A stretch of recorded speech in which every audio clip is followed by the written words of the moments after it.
Hi, everybody. My name is Brittany, and I will be your studio host today. Hello, hello. We are live with Things by Diana. Hello, it is nighttime here. Today she will be painting us some goldfish in gouache. And I always mess up saying it. I think that's how you say it, right? Gouache? I think so. I think I've heard the other artists say gouache, and I've heard like other things, but I don't think anyone minds too much. All right, well, if you have any questions today, just make sure that you type it with all capitals in the chat so that I can defer it from a comment. Also, we will be doing a Q&A at the end. So if you have any questions that aren't really relevant to what Diana is doing in the moment, just save them for the end, or I'll save them in a separate file for the end and ask her later. Other than that, I will be slowly dropping links and other things in the chat if you guys just want to pay attention to there as well. This will be available to watch later on our YouTube channel. So if you missed something, don't worry, you can always go back and watch it. Other than that, I'll let Diana take over. Awesome. So hello, everyone. This is my first time doing like a live video. I've been obsessively watching like Twitch streamers this entire week just to prepare for this moment. So just to intro today, we're going to be doing a recreation of this piece, which is a gouache and Posca piece of my goldfish. It was one of the first like kind of combination pieces that I did. So it was very experimental, and I really want to see kind of how Poscas could potentially combine with other mediums. Because as you may know, some of you may know, Posca pens are acrylic paint markers, so they basically go over everything. Nothing will stop these markers from just like covering whatever work you have. And I think one of the first, I think many people first approach Poscas is the white Posca, which is great for adding highlights, and like one of the few things like on the market that works like insanely well. So today I'll be walking you through how to do this piece. How's that for my intro? That was great. All right, that's a big, we're gonna like break the third wall quite a bit here. So I'm gonna put this away. Yeah, that's perfectly fine with me. We can break the fourth wall. Perfect. And this is like a very lovely watercolor sketchbook that Etchr sent over. And I'm really excited to try it because usually, as you can see, my sketchbook is like super, super tiny. So I'm excited to have like a bigger surface to work around. Yeah, fresh book smell. Always very nice. Is it cold pressed or hot pressed? Hot press. I actually tried both cold press and hot press, mainly because when I first started, I didn't know the difference. So I bought both kinds before I realized hot press is actually the one you want to go for, because hot press is a lot smoother than cold press. Cold press has its own advantages from what I read online, in that like there's a lot more to things, so it can carry a lot more pigments and give you different textures.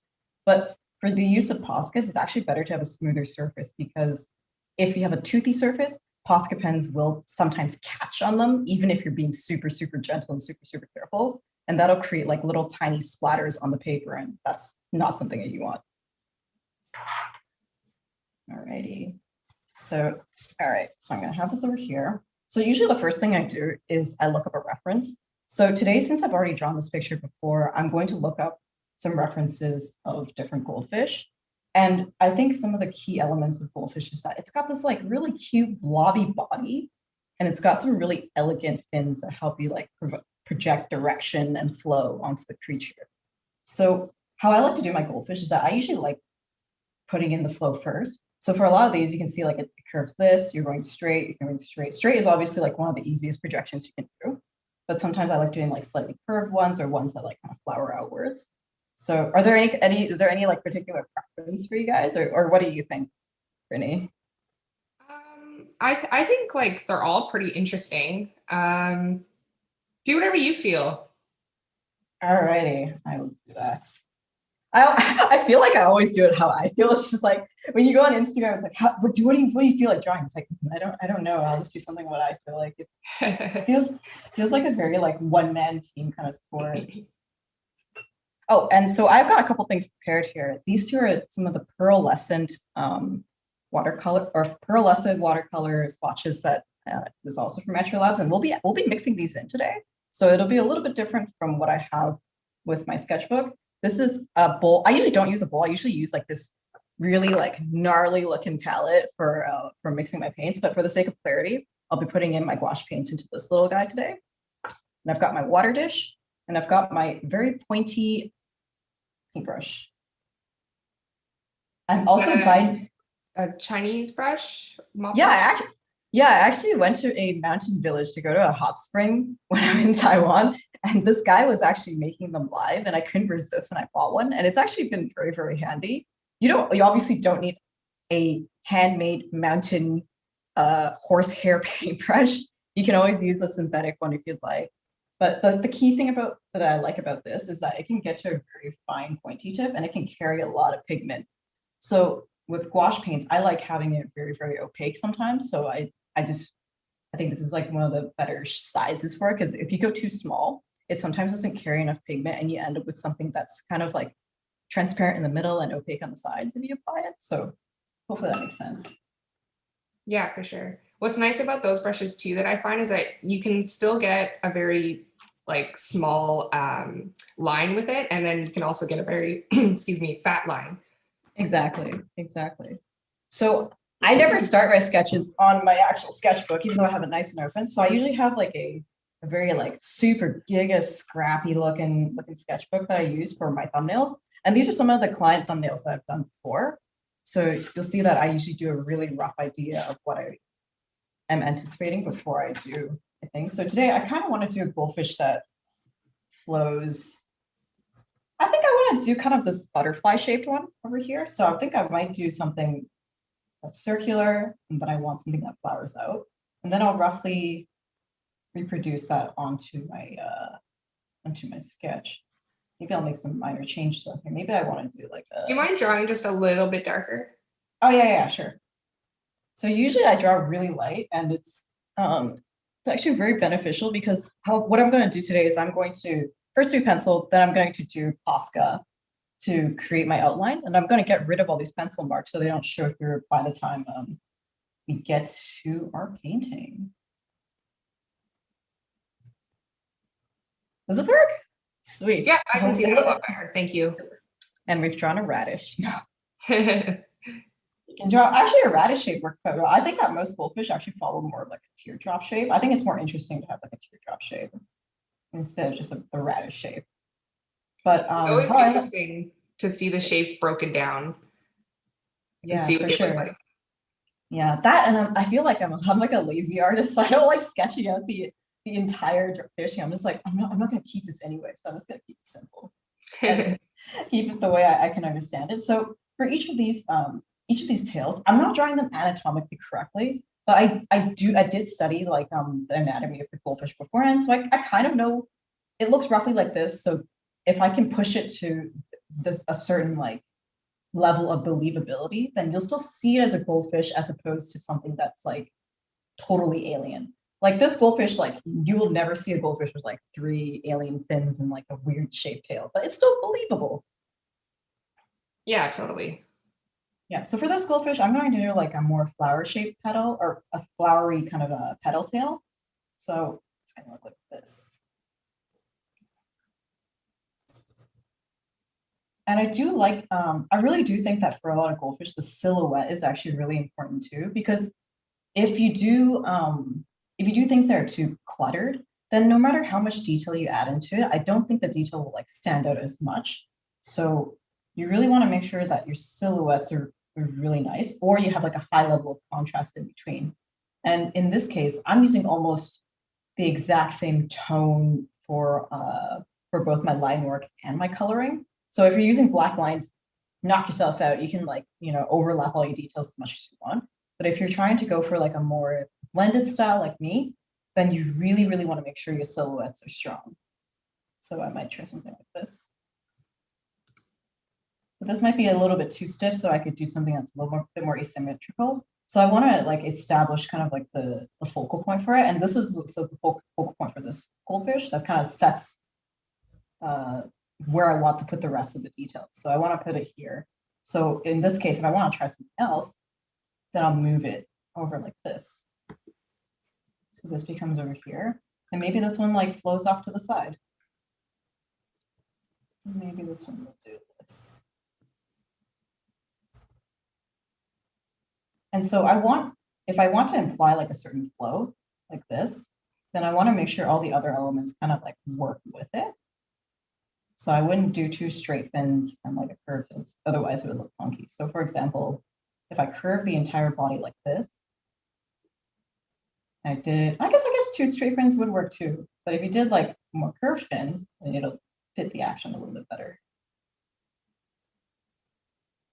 So I think I still like symmetrical a little bit more. I might just like make these a little bit more asymmetrical, like when the time comes, or like add little flowing details that give it a sense of asymmetry. Because sometimes if you do something that's more too symmetrical, I find that even myself, I'll start to try to pick out the flaws with the symmetry instead of appreciating the art for what it is. So sometimes even with really symmetrical like layouts, I'll try to make them a little bit asymmetrical just so that you don't automatically focus towards like both sides are not perfectly symmetrical.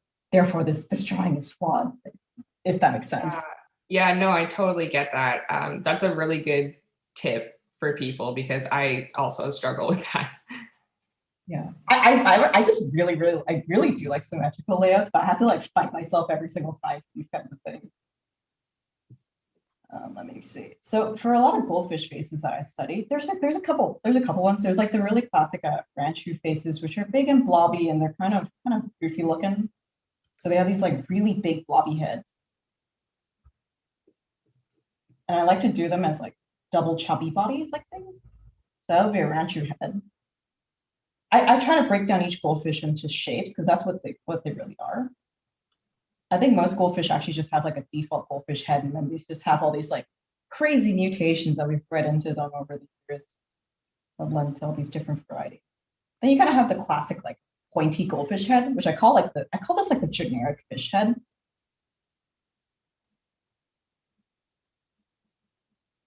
And then you have like the huge like koi kind of goldfish where they're just like massive.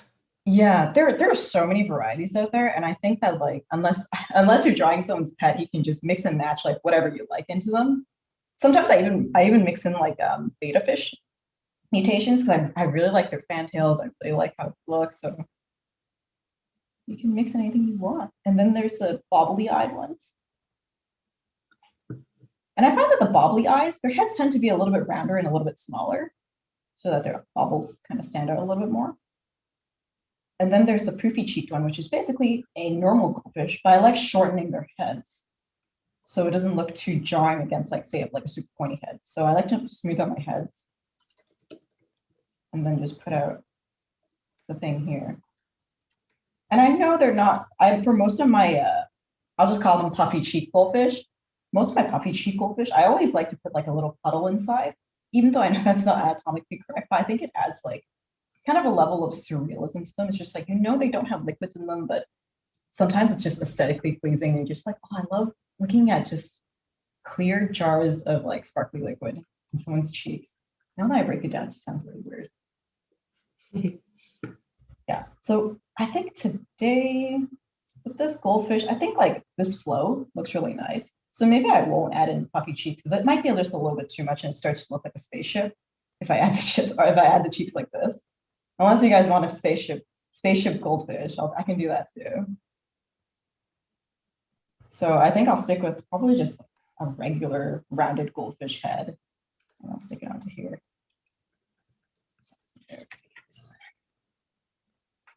And you can see I have two pencils. This is totally up to your preference. Sometimes I like using just this like more like not a mechanical pencil because you can achieve like thicker lines more easily this way. And I find that sometimes building layers, like you don't have to push in as harshly as like a mechanical pencil. But if you're more used to using a mechanical pencils, you can pretty consistently get pretty thin lines. But I do find that the tendency to dig deeper into the paper kind of falls on mechanical pencils more, whereas with this pencil, you can be a little more gentle. So just switch to using this one. So usually I have my sketch on the side just so I can reference it. Sometimes I've been teaching this in one of my other classes, but sometimes if you really want to make sure you get this exact drawing back again, you can put in a frame around it and then just grid it out. and then redraw this grid onto the piece of paper that you actually want to use. And just follow along the grid to kind of put the parts back in if you want that exact pose. But today I'm kind of just going like freeform, so I won't worry too much about that.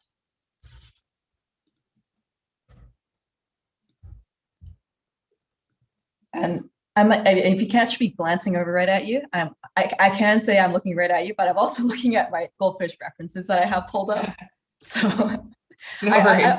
I always have references pulled up just in case I want to put in. I always try to put in a little bit of effort to learn my anatomy because I know I'm not that strong in anatomy. So every little thing, I'll try to check it out. I'll be like, yeah, I feel like teaching myself a little bit of anatomy today. So I'll always look at. That's a good thing. Yeah, I think if you learn a little bit every day, it's less jarring than if you have to sit down and like learn goldfish anatomy and like, oh. Yeah, it can get kind of tiresome too when you're just forcing yourself to learn the whole anatomy at once. Yeah, and I think that I started doing more fantasy creatures because I didn't want to learn anatomy. Like I didn't want to do realism, so I was just like, if I make it fantasy, no one can criticize me for my terrible anatomy. Especially my art teachers too, because they were just like, you need to. They meant very well for me. They're just like, you need to learn your anatomy. I was like, yes, but I like drawing dragons, and there's no dragon anatomy. But I was very wrong, obviously. I know how you feel. I think that's why I'm obsessed with drawing trees, because you can just draw a tree any which way you really feel like. Oh, absolutely. So am I drawing a little bit too lightly on here? I can see it, but maybe go a little darker. Let me see if I can actually adjust this lighting so you guys can see it more clearly. Does this help at all? Oh, I don't think so. Yeah. So usually, like if you draw about as lightly as, I wonder if I can just show this to you right now. But this is usually how light you should be drawing, because I know a lot of people have issues with like people with Posca pens like having lines show through. So you should be drawing like about as light as this. But for the sake of this exercise, I'm going to darken my lines a little bit. You see? Ah, yes. All right. Yeah, that's better. Thank you. I'm going to darken my lines a little bit.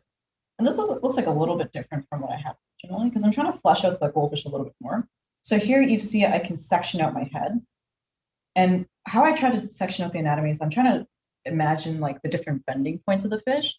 Like, you know, the fish's head can turn to some degree, but you know, the body itself kind of like, it's kind of like this, I don't know what that toy is, but there's that toy with a bunch of like ridges and you can only like turn it to a certain degree. Yeah, I know what you mean.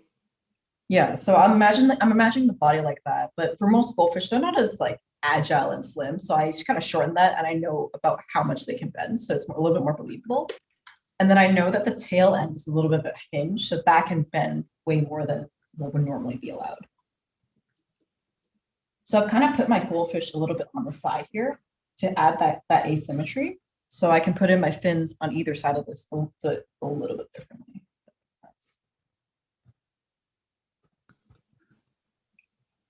And sometimes you make mistakes and you realize, and I realized partway through this that I didn't leave enough space up here. So you can always erase it and start again. Do you find a kneadable eraser helps you in situations? I actually haven't been able to find a kneadable eraser, but I think just like any regular old eraser works just fine as long as it doesn't tear up your paper. And for most of my process, I usually get rid of the pencil lines really, really early on so that I don't like end up wrecking the paper at all. So I think that's another helpful thing. I think preparation is like a lot of it too. Okay, so I'm going to redraw this. Draw the head. Draw a chubby body.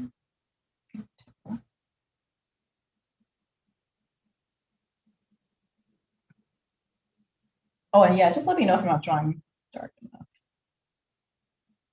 Maybe I'll shorten this a little. That's good. Shorten this a little bit. I can see it. Perfect. And sometimes it's also helpful to remember kind of where the bumps along the body are. I think like goldfish are usually front heavy, so I want to adjust it so that my teardrop shape is a little chubby in the front.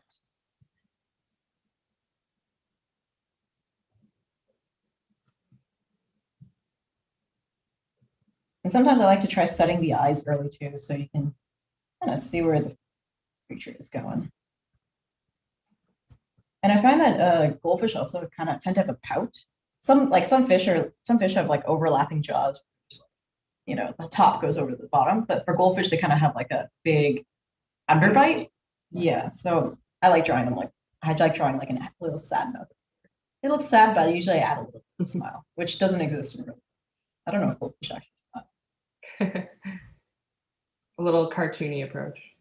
Yeah. So right now the face looks a little bit like an ant, so I'm not super happy with it. So I find that with goldfish, if you start setting the eyes further and further apart, for some reason it starts looking more like a goldfish. So I'll do that. If anyone's like a super like anatomically correct animal artist, I'm sure they're like rolling right now in their chairs and going like, no, this is wrong. Don't do this. I'm sure it'll come out looking quite goldfish-like. Yeah, hopefully. Hopefully. And then usually the gills are actually quite close by. Make sure to leave a little bit of space for those.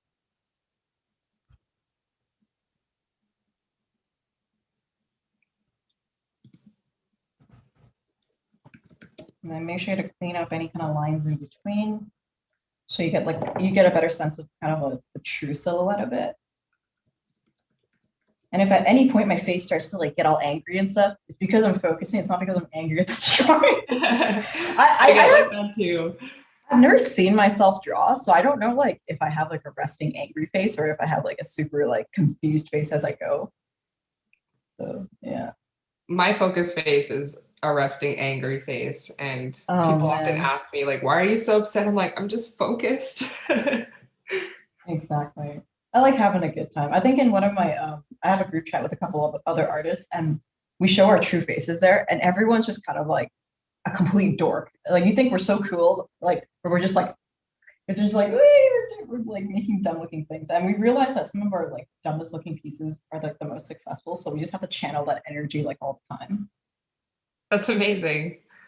Yeah. All right, I'm gonna start with some of the fins here. So for this set of goldfish, my original idea behind it was that I wanted to combine different florals with the goldfish themselves. So I want to mix in different floral elements. And so a lot of petals come in different segments, even though goldfish fins. So I want to include some of those elements in there.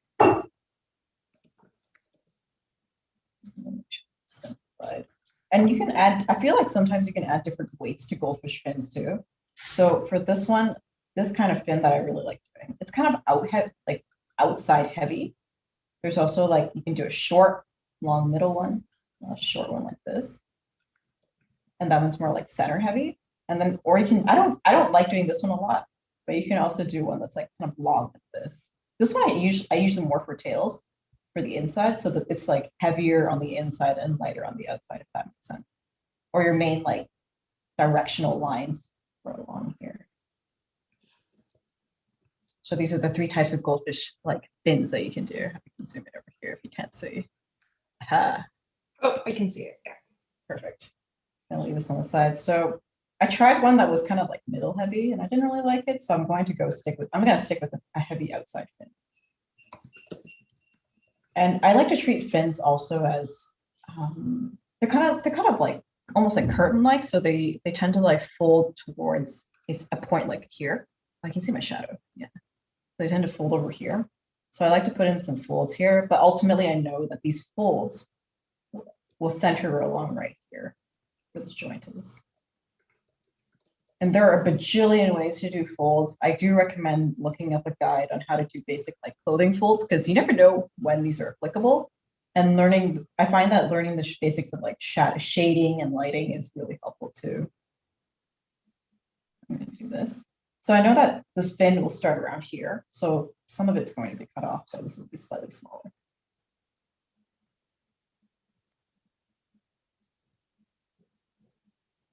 I don't know if I like this face still. Maybe if I erase these lines. Sometimes if you erase some of your other sketching lines, you realize, oh, the face actually isn't so bad.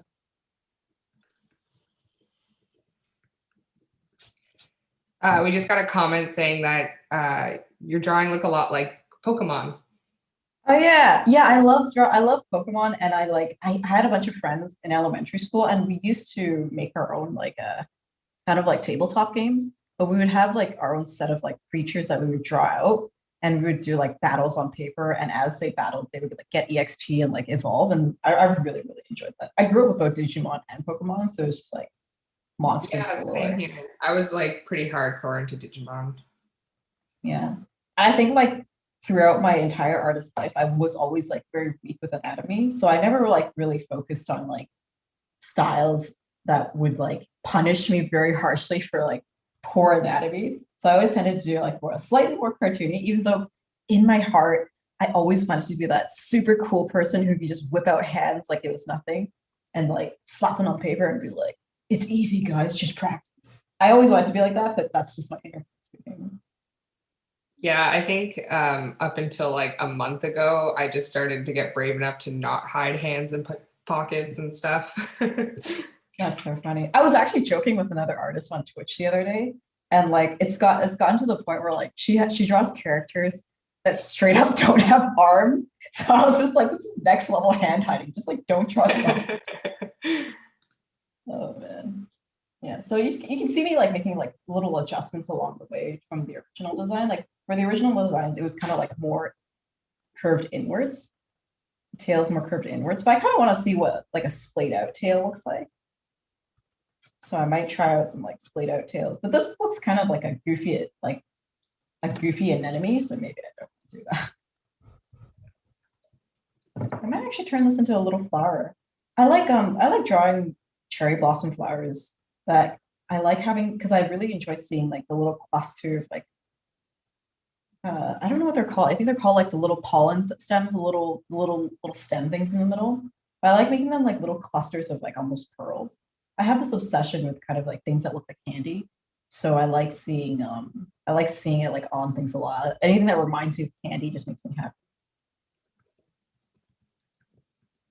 So I want to put this like flower thing here. Maybe I want to open them up this way. Just to let you know, Diana, you're about half an hour through the live. What? That was so fast. I told you it goes quick. All right, I'm gonna speed up, folks. All right, it's time to like turn on the artist stuff. Like I'm gonna roll up my sleeves even more, and I'll just speed this up. All right, let's slap these on. Okay, so I'm gonna just draw this one out here. Let's do this.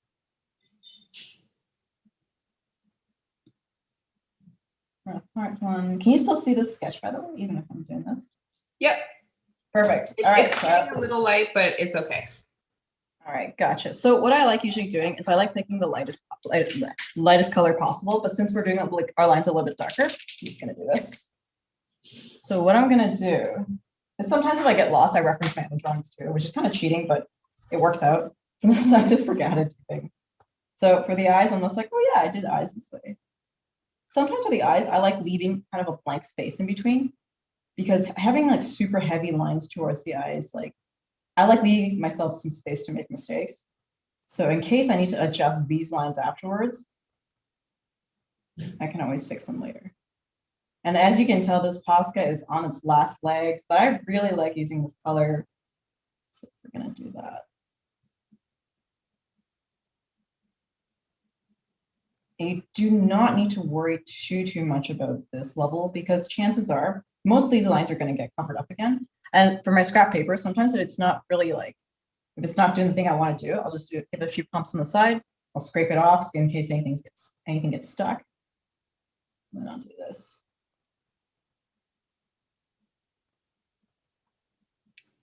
And what size? This is the PC1M. I like using the PC1M for like for my line work because it's the most similar to like an actual pen. I really don't. I actually personally don't like felt tip, but it's the only thing that comes in a larger size. And sometimes when you're coloring like huge areas, you have to have the felt tip. Otherwise, you're gonna end up like hurting your hand or like burning through a million of these like little ones. And it's just a time saver. It just makes sense. So I try to keep the ends of the tails very similar throughout. So I'm kind of using this curvy teardrop shape. I'm not doing like perfectly circular or perfectly pointy ones. I just like doing rounded ones. And that helps kind of create a sense of consistency for your drawing too. Or contrast. If you want something to really stand out, do something different that you've been doing the entire time.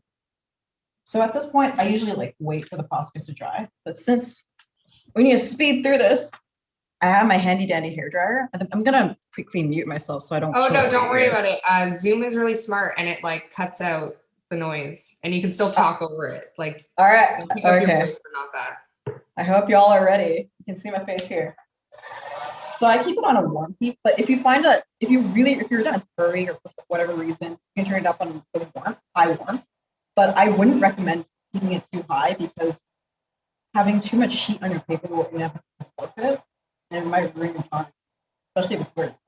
Most Poscas, they just dry fine on the. I just give it a minute, but since we're speeding through today, so you want to touch like the areas that kind of have the most ink on them and just double check to see if it's dry. And in this case, it is. So I will just quickly erase all this.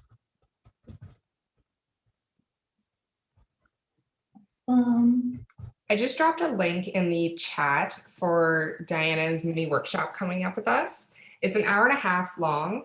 And Diana, do you want to just explain a little bit what you might be doing in there? For that one, I'm going to be doing the porcelain moss. It's another style that I was experimenting with that I found really, really interesting. So you might find it interesting as well. I did a couple different versions of it, but I find that, you know, we can always experiment with more. And I found that people really liked it. People thought it was like, oh, it's really cool. I'm part of like a lot of Facebook groups that kind of like touch on Asian heritage. So I really like kind of bringing that with like, you know, my upbringing in Canada. So here for the gouache things, I'm not a color mixer, so I like having like a bunch of different little colors that I can just use out of the box. So I have like a slightly dark blue, and I have like mostly a light blue that coincidentally matches really well with Posca colors. And I'm going to use this pink that also somehow magically matches with Posca colors. So what I want to do is I kind of want to create a gradient. So I'm going to be using kind of pink at the start, and I'm going to slowly start mixing the blues in. And I know there's like a million different techniques that you can do, and I'm probably not using the most like correct or efficient one, but it makes me happy, and I still do my homework every now and then, just not all the time. I should really be doing more homework. I keep telling people, a lot of people come to me for like, oh, like how do you do X, Y, Z? And I'm just like, always practice and do your research. But I myself, I'm too late. So I completely understand. Let's see. So I kind of want to follow this goldfish over here. I really like the blue, so I'm going to try to keep as much of the blue as possible. And mix in a little bit of white first. I try not to keep it too wet. I just make sure to wipe off the sides to make sure there's no excess water. Very little excess water. I'm putting a little light. Do you use the same brush for the entire image? I find that it's easier to create like a really cool gradient that way. So I for this case, I would. But in other cases, I would usually like clean it or like use a couple of other brushes in that size. So yeah. I find that for goldfish, a lot of their scales, they have like kind of like a spinal scale, and then all the scales kind of flay up from there. So I'm going to establish like where I want the scales to begin with. I think whoever's actually studying like calligraphy or as like a classical Chinese calligraphy person would just be like rolling in their grave right now, looking at how I'm using this pen or this brush. So I want to establish this line. And sometimes I find that these scales are fattest towards the middle of the fish, so they get smaller as you go towards the head and smaller as you go towards the end. I'm going to slowly start mixing in more of this.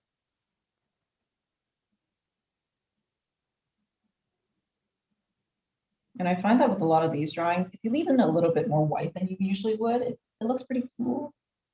And if I want to lighten some things up and start to blend things out, I'll start. And I'm not too worried because I know that I still have like some of my Poscas to fall back on. So, and I will recreate a lot of these details because this is just the baseline. Don't worry too much about it. With Poscas and gouache, you can always fix. You can get away with a lot of stuff, and it's a very forgiving medium for people to like are kind of indecisive like me. I'm just like, it's not the end of the world. You can always. So what I like doing is I like putting on the color first, and then if I want to blend it out, I just have a clean brush and just go over here. I have a little bit more water than I would like, but I think that do as you will. So we just had another question. I don't know if you mentioned it before. Sorry, what was the brand of the paint you're currently using? So I actually really like the Winsor & Newton ones that I have over here. I was going to use these ones, but they take a little more time to mix. So I'm actually using an Asian brand. It's called Symbalian, like Symbalian. I like saying Symbalian, and it's like I think the Osama brand. I can put these up later on. Let me see if I can find the box for you. But these come in, I think, 30 different colors, and they're really, really handy. So this is the full set. I think the box itself looks like this. I think they're available on Amazon or something like that. But I found them at this local store and I really wanted to try them out. But I found that the downside of these compared to the Winsor ones that I've been using is that you can layer Poscas like a little bit better on the Winsor & Newton ones. Like they don't tend to lift paint as much compared to these ones, unfortunately. So you have to just be a little bit more careful. Alrighty, so I got my blues, and I'm gonna start mixing like a little bit of pink in here.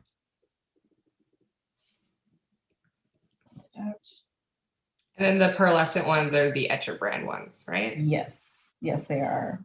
I'm gonna be mixing those in before this one dries. So I'm just gonna try.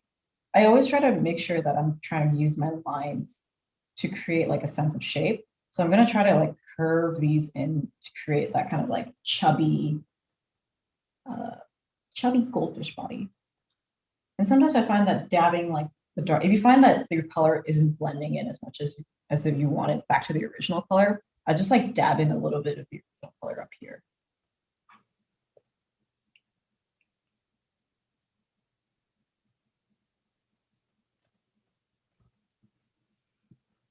People are saying how it's looking very lovely so far. Thank you. I think with my technique, I'm just like, I wing it and somehow it just works out. And I'm just like, cool. So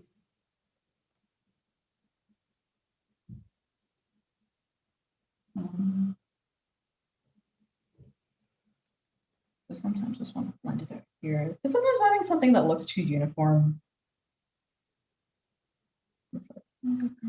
Sometimes I blend it out a little bit to give myself the opportunity to add in some cool highlights later to really make them stand out. Because you put white highlights on a white background, it's like, yeah, it's cool, but is it really a highlight if it's already on a highlight? So here, let's think in here. I really like the blue and pink combos a lot, so I'm just gonna make sure I put those to use. Put a tiny dab here. I'm only putting a little bit because I want it blended. And then once I dry off this layer, I'm gonna add like something looks a little bit more harsh. So do not worry too much about it.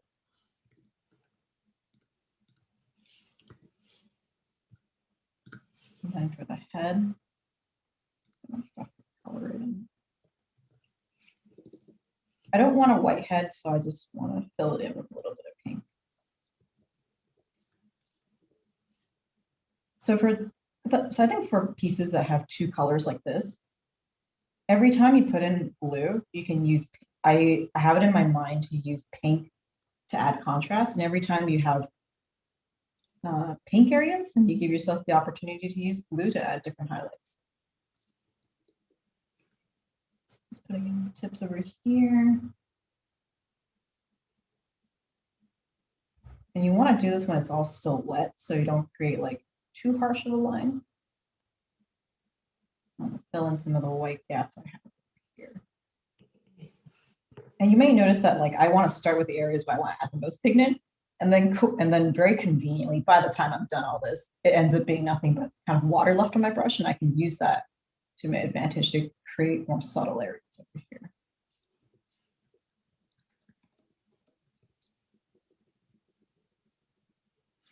And I want to make sure I fill in these little gaps over here, because those things are a little ugly looking. All right, so I've got this. Quick. I love the way the pink flows through it. Thank you. All right, I'm gonna use my handy dandy hairdryer. Yep. But sometimes I like pulling the paper flat because you notice that like the more you blow on it, the more what's that word? The word where it starts waving up there.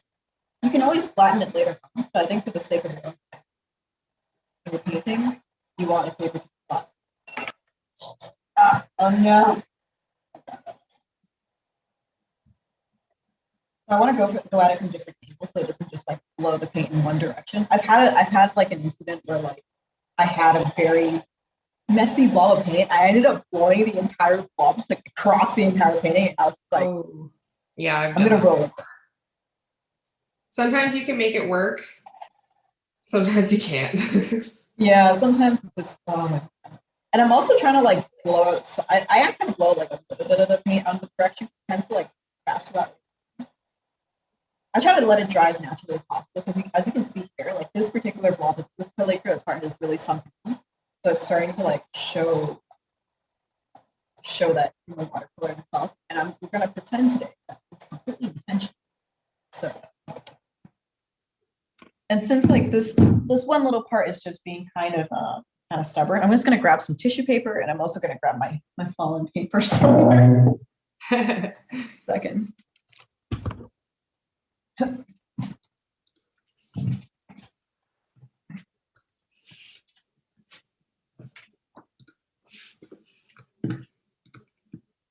ever use like a clip at the end of your sketchbook to keep it flat? Do you know what I mean?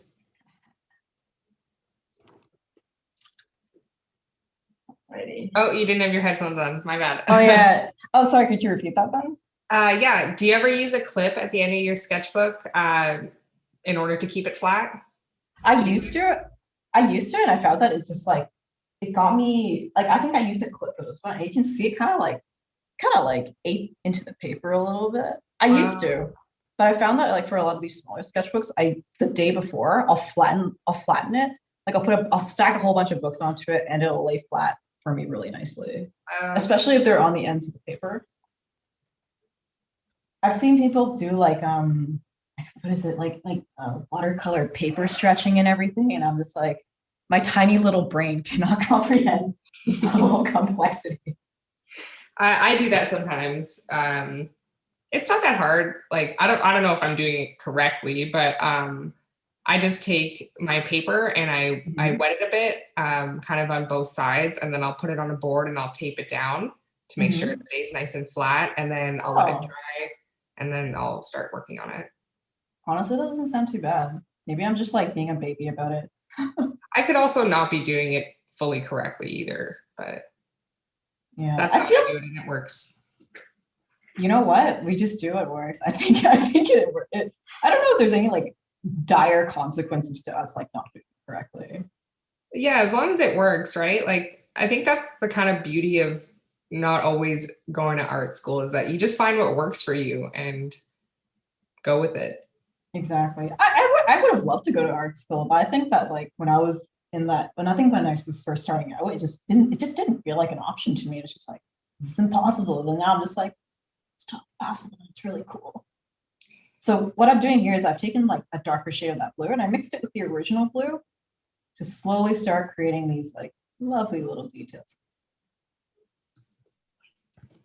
And I'm planning on using the light pink to go around these to kind of show off these details a little bit more.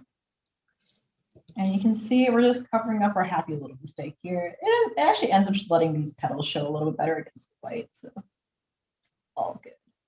And because I want to highlight this area, I'm not going to touch it with any dark blue. And I'm just going to leave it as is. So we have a little less than 15 minutes left to go, but don't stress if you need a couple more minutes. And if you want to keep working through the Q&A, that's fine by us. Sounds good to me. Sounds good to me.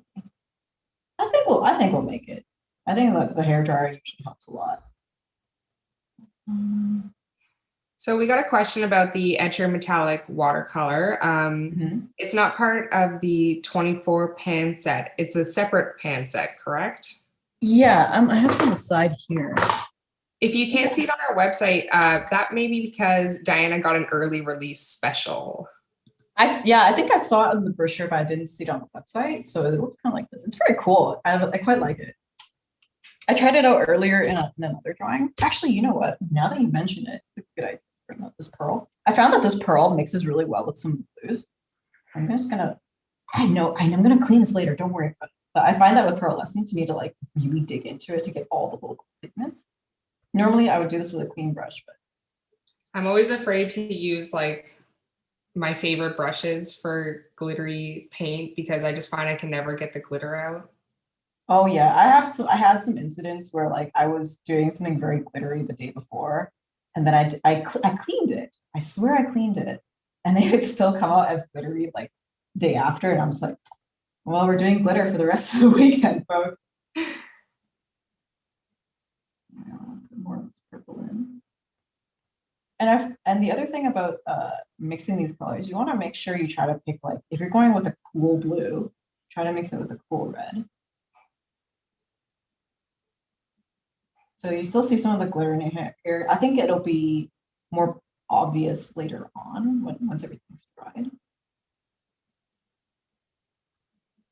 So I think for this fish, we're just doing kind of a cool gradient today.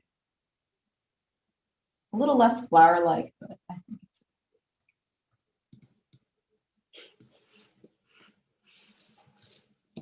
I really think the beauty of like the pearlescent is that you can add it in like a really subtle way, or you can add it in like crazy dramatic way. I like I've seen some really cool pieces where some people do black and white ink work, and then they put this massive like gold moon behind their work. It just looks so cool. All right, I'm gonna do this. Looks so cool. Thank you.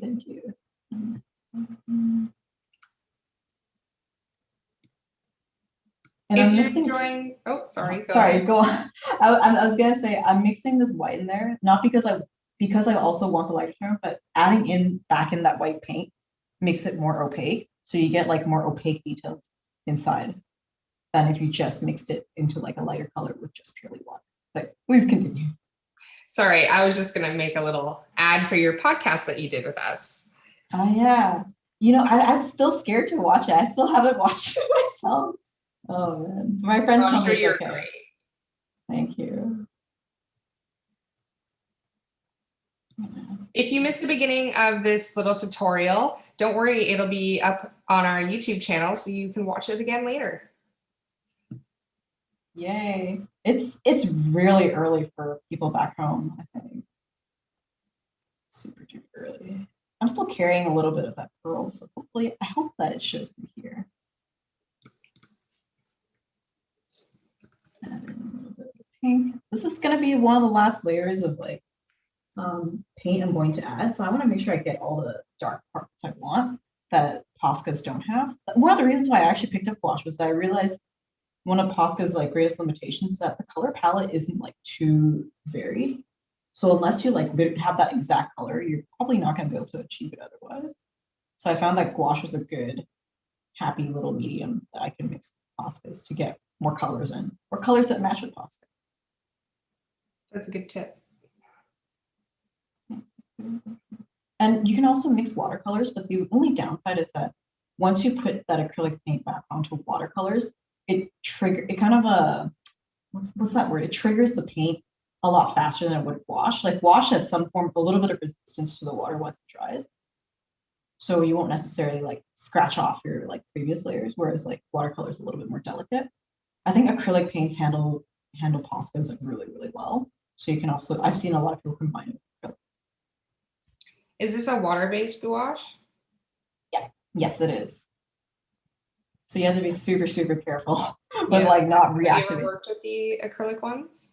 I actually haven't. I haven't like really dug too deep into the gouache because they're not cheap. And I bought a pack and I was just like, all right, I gotta use like more of this first before I like buy myself any more art supplies like Otherwise, I have to like admit that I have an addiction towards art supplies. Yeah, I feel that. I buy things way too often. Yeah. All right, I'm all done over here. Gonna whip out my, okay, this time I'm gonna put my brush in the safe spot. Then I'm going to launch this again. We would love to see what you have created with us today. If you've been following along with Diana, Oh, tag yeah, us yeah, on yeah. social media with hashtag Etchr Mini Workshop. Diana will also be able to see it if you tag us, and you'll be entered in a monthly draw that's done for a $50 coupon code to use in our store. Do it. There's supplies for them. I really like this like gigantic photos.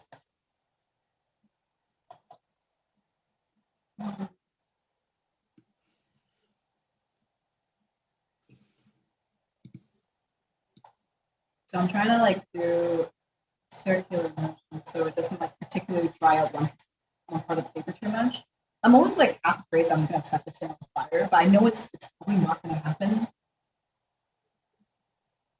So if I find that one spot's having a lot of coverage, like right here, sometimes I'll take like my really dried out brush and I'll just like run over it to pick up some of the extra excess water. And I find that this is a little bit more gentle than using the tissue paper earlier because it lifts less of the pigment. Then you can go back, start having a go at it again. Just make sure, you gotta make sure it's really bone hard before you add in any Poscas. I find that a lot of people run into mixed media issues with Poscas because their paper is not dry enough. And the Poscas tend to like get all runny and lead into their like poor piece of artwork that they spent like a million years on. So I gotta make sure it's like bone dry.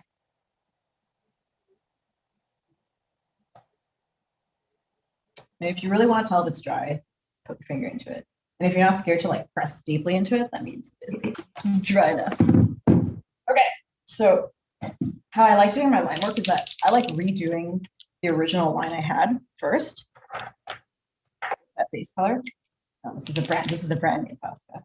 Ooh. So We got about 5 minutes left. I think this is a challenge. At this point, 5 minutes. I think I'll be fine. Do you think I can ask you a couple questions from? Yeah, no, I think absolutely.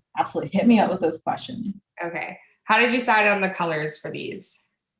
I think I played around with this color combination a lot before, and I really like it. And I think it fits with kind of like the aesthetic of things that I want to draw as well. I like drawing like more like very Asian inspired ones. I like drawing cherry blossoms. I like drawing like, kind of more whimsical things. And I think like light blue just fits that grouping really well. And the pink is like such a interesting color combination to it. Like you can fit the entire pastel palette just along in this one drawing alone. And I think I also really like pastels, so that worked. It was not really like a well thought out decision. It's like I like these colors. I hope they work well together. Well, they do. Thank you. I think we kind of answered this maybe a little bit earlier, but how do you flatten the paper later on? So what I do is that I take a gigantic stack of books and I throw them on top. Once everything is extremely dry, of course. Sometimes if I'm worried about the paper kind of lifting onto like, say I draw on both sheets of the paper, if I'm afraid of one of them lifting onto the other, I'll slip a piece of paper, like a scrap piece of paper in between, and then I'll flatten it. Sometimes I put I like using my cast iron pen because it's really heavy and it's really flat. I'll take my cutting board and I'll put the cutting board on top of the sketchbook to protect it from like a dirty pan. And then I'll put the pan and then I'll put my books inside the pan. Like I used to do that. Yeah, that's pretty smart. It was the heaviest like object I had in my house. I didn't have like my book collection with me. So I had to just make do with it. So what I'm doing right now is I'm making, this looks really thick, but what I'm actually doing is I'm setting up this light line work over here. And I'm actually going to go over it one more time with a darker colored Posca. So this gives you the opportunity to kind of like smooth out a lot of the mistakes that you may have made along the way. So if some of the lines aren't as smooth as you want them to, this is the opportunity to kind of fix those, and also to add in any other like small details you want to. You mentioned you live in Canada. Whereabouts? Oh, I actually moved to Taiwan recently, but I used to live in Vancouver, so like West Coast, West Coast. Although it's probably not a good thing to say because this is a very East Coast friendly time. I actually live in Ottawa, Canada. Oh no, you're gonna get canceled. So I'm joking. We have excellent. It's not that I don't want to visit too. I went to Quebec in the middle of winter, and the yeah. snow piles were higher than me, and I was just like, yeah, no, thank you. This is very Canadian. I will acknowledge that. Our ancestors must have had a hard time, but no, thank you. I'm good. It actually hasn't been too bad this year. We only started getting a ton of snowfall like this month, or maybe the end of February. I like snow if I don't have to go outside. I really like snow if I don't have to go outside. I think it's the weirdest thing about Taiwan is that right now it's in the 20s, and I'm just like, this is the weirdest thing ever. I just can't. Fix these real quick. Can you see all the details, by the way, or like, do you need me to like pull it up and let you guys look up? I was gonna get you to hold it up when you were done.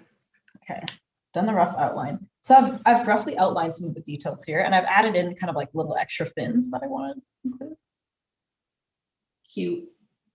Sweet. So what I'm going to do is I'm going to take this darker blue Posca, and since I made a thicker outline of the layer Posca, you can actually add in like another layer of complexity with the shadow. So it's kind of like a double layer of line, and it gives you the appearance of having skinnier line work than you otherwise would be able to achieve with Posca. I know there's this even smaller Posca size, but I like using this size because I find that even the smaller size Posca, it doesn't make a huge difference. It's not like you're going to go from like, a 0.5 line to like a 0.02 line or something. You're going from like a 0.5 to a 0.3, and I'm just like, it's not really worth the trouble of like buying an entire new set of Poscas for that. Yeah, for sure. So if you do this, so I'll show you a detail on the fin. So I don't know if you can see the two layers very clearly, but there's a back layer of that super light Posca, and I've layered the slightly darker Posca on top. So it kind of creates a tiny little bit more dimension to it. And if it's on like a really light piece of paper, you can see it more clearly. But I think with these more like blended pieces, it's just a little subtle. Sometimes people notice, sometimes they don't, and it's okay. So we have hit the hour mark, but don't stress. Finish the last few details that you have left. That's good. Let's do this. I think I'm just going to outline the important bits. I'm going to outline the inner ones because I think that some of these details kind of got lost in translation with some of the paint. So I just want to make sure that they show right back up. And I think that's the beauty of like combining these two elements is that you can always like not fix. I think you can always add things afterwards, and it looks a-okay. And if you find that adding the dark outline isn't like showing as much details as you would like, then you can always pull out a handy dandy white Posca and add back in some of the details here. And poof, you have your tail back. Check this out. I found this was the coolest trick I learned from one of my friends. Like, what? So you have your tail back like this. You can have all these details back. Sometimes with the white Posca, you might need to like layer it twice. Sometimes I like you also using the white Posca to draw back in some of the thin details like this on some of the darker areas. Where adding like a dark Posca wouldn't be as effective. But I think a lot of it is trial and error. You find that like the base, say for example, the base of this is quite light, and you find that it only shows up really well in the dark areas, you can always go over it again with like a darker Posca too. So this area is quite dark, so I want to add more things like this. And if you find that your pen gets kind of like clogged with a little bit of the gouache, you can always wipe it on the side. And you'll find that the ink will flow a lot better this way. Thank you all for joining. We'll just let Diana finish up here, but I'll just say that I dropped a link in the chat for a quick survey. It's just a quick multiple choice survey, take you less than 2 minutes to fill out. It just helps us let us know if we're doing something wrong, if we're doing things right, things that we can improve on, anything that you guys want to let us know, even if it's just positive feedback, we'd love to hear it. Yes, if you wouldn't do mind it. filling that out. Yeah, and we can relay it to Diana too and let her know how she did. She did amazing. If you all want to let her know, you can do us a favor and fill that out. Yes, if you guys like it, I will do it more often. It makes it really worthwhile. Because sometimes I'm just scared. I'm just scared, like, do you guys like this stuff? And I'll be like, and I'll be fighting myself with it. Sometimes I'll be afraid to ask. Because it's kind of impossible unless you like, put out the question out there and then you ask and you're like, and you don't get any response. You're like, okay, I'll just work off my assumptions. Sometimes it's the algorithm too that doesn't work out in your favor if you do it on social media. Like if you post things not at the right time or whatever. It's really weird because like most people who are interacting with my posts, less than half of them are like people who are actually following me, which I was really surprised about. And I was just kind of like, well, like, what's the point in having followers if you're not showing it to them? No, I'm joking. I love all of you. And I really appreciate like the ones who come by for support. And even if you don't come by, I know you're there in my heart. And I knew that at some point in my journey, you were here for me. And that's what's important. Yes. What is your Instagram handle so people can follow you? It is thingsby_Diana. The person who took Things by Diana, like the full thing, is like, they have an inactive account and I've been dying to get it, but right now it's thingsby_Diana. Alrighty, and I'm just adding these little pink highlights over here. So I'm just going to give you some feedback in the chat right now. People are saying how you're great at teaching your steps. This is an amazing demo. Really appreciate it. It's beautiful. Oh, my heart is very warmed right now. Hopefully this will give you a confidence boost to do things like this more often. Yeah, like I think live stuff actually terrifies me a little bit. Like I might not come off that way, but it's just like I'm secretly like slightly horrifying. It's like, what if I say the wrong thing? What if I like make a hot take and it doesn't like land or something? No, you're good. I really like using white, by the way, for this last stage because you can really like just add a bit of pizzazz to it. This is also a stage where you can also add any kind of like super shiny like elements too. So I'm using rounded dots because I think it fits really well with the design. If anything, I think this one looks a little bit more like a butterfly design than like a completely floral one, which I'm happy with still. So, just want to make sure both sides are kind of matching. And there we go. Hold up, I'm gonna hold it up to the light. There Beautiful. we go. I love it. My daikon fish is complete. Sweet. So again, I'll just mention that Diana will be doing a mini workshop with us. It's an 1.5 hour long class. I've dropped the link just in the chat there, but if you guys somehow missed it, I'll just throw it in there again. It'll be on March 21st. I'll be posting about it too, so don't worry too much about missing the link. Thank you so much, Diana. Thank you all for coming. I really appreciate it. Thank you all for coming. We're glad you were able to make it. And thank you again, Diana. You did an amazing job. Thank you. And don't see this as like an endpoint too. Feel free to always like ask me some like, questions in the comments, or if you see like a particular drawing and you're like, how did you do that? Just shoot me the question. I'll answer you when I have time, but it's in my heart. I will try to answer as many as I can. Yeah, and so people can reach out to you on Instagram? Yeah, absolutely. That's what it's for. I am there. Awesome.